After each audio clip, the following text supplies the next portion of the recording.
So how's your week been going, gang? So as I was sitting by myself thinking what should I make a video on next, I remembered two topics that I really wish I had covered back in the day, but I just didn't. And I couldn't really decide on any of the recent events that have been happening. So I decided, what the Latin people say, Carpe Diem, and I'm gonna take you back like 1 or 2 years.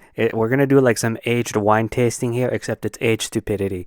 Alright, so we're going back like 2 years now. I believe I've referenced this in a previous video at some point. So we all know about BBLs, right? It's basically where they take fat from your body and then they put it back in your body, except in your butt cheek, so that you can get a flamin' hot dump truck. Now, it's cool in theory, but I believe it is actually one of the most dangerous cosmetic procedures that you can possibly get. Well, okay, at least of the mainstream cosmetic procedures. There's some really weird niche ones out there. So there are a bunch of people out there that think, I want to get some absolute gigantic cheeks too, but I kind of want to skip the part about the life-threatening surgery. Well, good news for them, I have just the product right here. Welcome to the world of TikTok BBL pills. It's always a good sign when we have a social media site followed by pills. Dude, I would trust gas station boner pills more than any type of supplement I could buy off of TikTok. I would like it to know, any of you tried a gas station boner pill, or even just those vitamin pills that you get at like the counter at a gas station? I know a few gas stations, they sell these little pills that look like hornets and they're supposed to give you a bunch of energy. How has taking those worked out for you? Did you experience any adverse side effects? Did you start growing like eyes on your palm or something? I have a few stores near me right now that actually sell them, and I would be open to trying them out and vlogging my results for you people, but at the same time, I kind of don't want to die of a heart attack this week. What's another funny thing to me is that right next to like these horse caffeine pills is rows upon rows of 5-hour energy. A very well-respected brand that's been around for ages. I want to know who looks at the 5-hour energy as like, not really my style. I want to take the pills that make me feel like I can start moving things with my mind and I can start conversing with fourth-dimensional entities beyond human comprehension. So anyways, back to TikTok. There are a surprising amount of products that are supposed to help you get a BBL without surgery, which begs the question, is it even really a BBL? But anyways, even today there are a lot of products. There's this exfoliating coffee pineapple extract thing. Actually, hold on. It says the BBL effect, but I'm looking on the package. I don't see anywhere it says it'll give you a big butt. So maybe the BBL effect is the brand name, but at the same time it says sold by Bad Girl Goodies. So wouldn't that be the brand name? I'm not sure.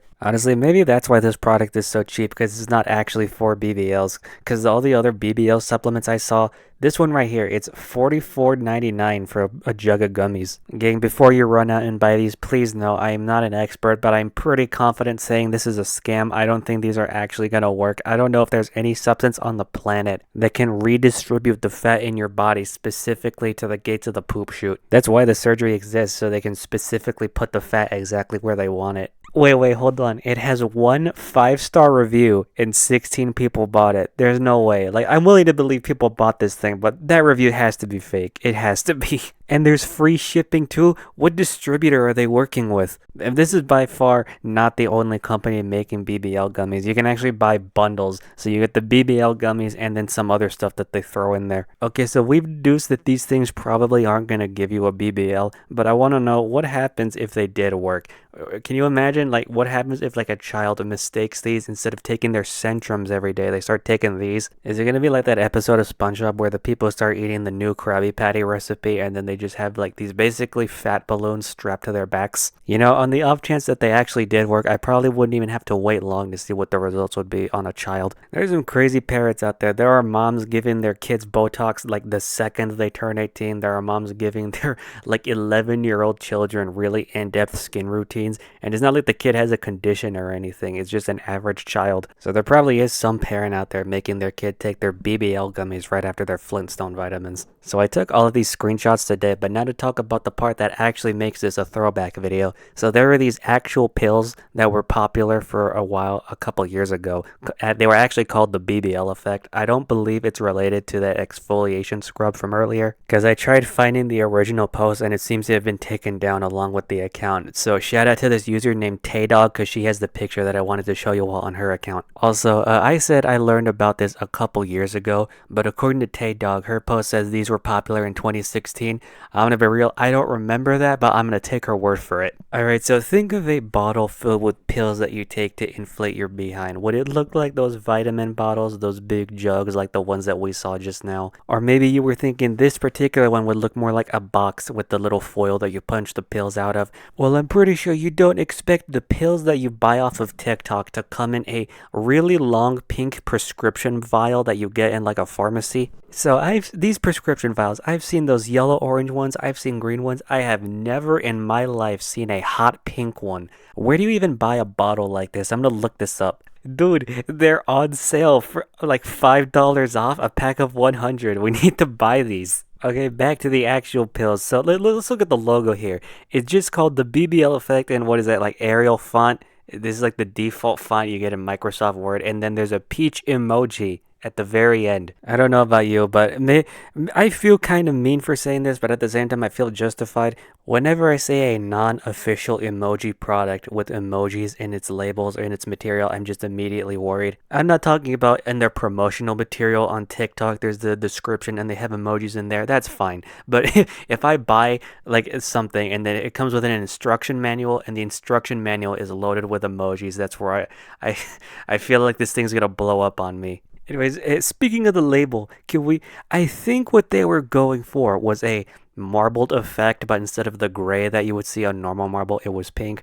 But to me, when I first saw this, this just looked like if the person who made the pills got done dismembering the bodies that they put in the pills, and they forgot to like change gloves before picking up the bottles, and now there's just random human gunk all over the label. Oh, and by the way, biggest red flag to me, you see that highlighted part, how it has the RX number? That RX numbers are only supposed to be for medicines that are prescribed to you, that doctors say, hey, take this. This is not these are not supposed to be on over-the-counter stuff like what these would be considered as. That's how I know the person who made these they're not exactly keeping their stuff up to snuff. This is right up there with the pink sauce lady. What do you mean FDA approved? I don't sell medical products. Actually, isn't the pink sauce lady trying to claim now that the pink sauce can like cure anthrax or something? I feel bad for the color pink, man. It's a nice color, but man, it is associated with some absolute psychopaths. You know, when you have capsules like these, you can actually open them up and you can probably see the actual powder that was used to make the actual medicine. There is a non-zero chance in my head that these things, when you bought them, were just completely empty. Dude, I just looked at the software. I've been talking about these dumb pills for like 7.5 minutes. We gotta move on. Alright, now for the thing that I really, really wanted to talk about. So, there is a company out there called Limited Run Games. And they basically do what they say on the tin. They reissue games in limited quantities for collectors. And now to go back even further for the sake of exposition, there is a console out there released by Panasonic called the 3DO. I promise you this is relevant, please bear with me. So the 3DO was supposed to be a very cool advanced console for mature adults, and it relied heavily on FMVs. Problem is, this boy failed horrifically because most of the games were meh, and then the price back then was $699 when it was released. And if we do a little bit of math in 2024 money, that is about $1,510. So yeah, not many people bought this console. However, there are some interesting games that are worth talking about, one of them being called D, which actually seems like a pretty cool horror game. And then there's this other game, I wouldn't say it's worth talking about, but we have to talk about it. It's called Plumbers Don't Wear Ties. And I do believe most people only know about the latter game because the Angry Video Game Nerd made a vid about it. If you ask me to describe it in a sentence, it's a really big stinker that feels like if the makers of Full House had a drastically reduced budget and decided to make a visual novel / softcore porn. So, yeah. So how is any of this connected? Well, Limited Run Games last year got their absolute visionaries together, got the Shadow Wizard Money Gang assembled, and they decided, hey, let's create official reissues of D and Plumbers Don't Wear Ties for the 3DO. You know, the console nobody bought. At least D, I could kind of give them credit for because that's actually a game people like. But even then, that was ported to other systems. You could play it on the PlayStation, the Saturn, but whatever. It's for collectors, I guess. Why on earth would you ever resurrect Plumbers Don't Wear Ties for the 3DO? Okay, can I just say, this isn't even the first time they've resurrected the stupid game. They ported it to, like, the PS4, the Switch, something else, I believe. But at least with those, at least it's something I could see people people buying? It's ported to modern systems. And since it's basically a visual novel, it's not like you're losing that much when you play it on something that isn't its original home. I just can't fathom what was going through Limited Run Games' head when they decided to resurrect this game but make it only playable on 1993 hardware that nobody bought. I could only imagine the only thing running through their head was, collectors will buy it. And also with the modern ports that they made, you would also get a bunch of extra, like, I don't know, miscellaneous swag. So that's something, I guess. I can't imagine wanting any of this stuff, but you could get something. With the 3DO reissue, it was just the game. Just $69 for an outdated game for outdated hardware. But some people like buying weird things. There's nothing necessarily wrong with that. What there is something wrong with is the fact that these games, both of them, were printed on a type of disc called a CDR.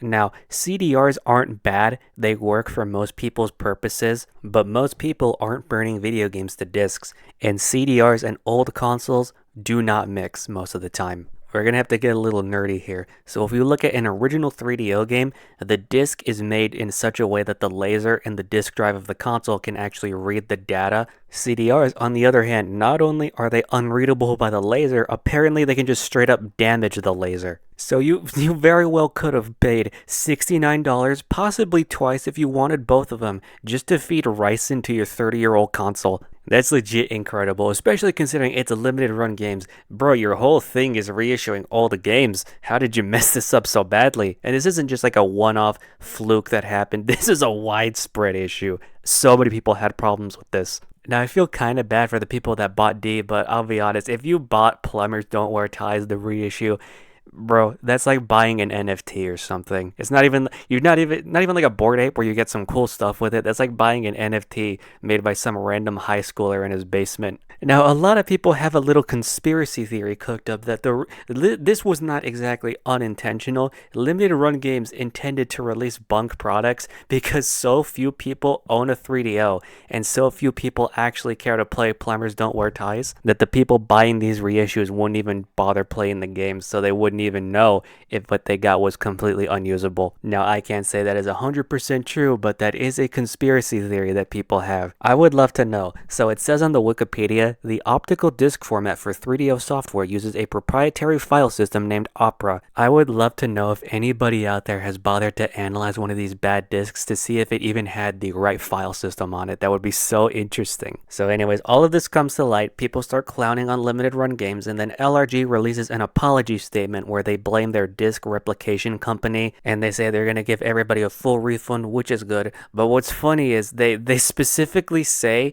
in the document, a lot of people have had trouble with the D3DO reissue, and even at the end they say, please note, this only affects the D3DO reissue. Nowhere do they mention Plumbers Don't Wear Ties, despite I'm pretty sure this problem affected that game as well. So I can only imagine either A, the conspiracy theory is true and they want to get away with Plumbers Don't Wear Ties still, or B, that nobody cared enough to complain about that game. And I can't really decide which would be funnier. Anyways, that's all I've got today. Please do not buy pills off of TikTok, and especially do not buy pills off of Temu.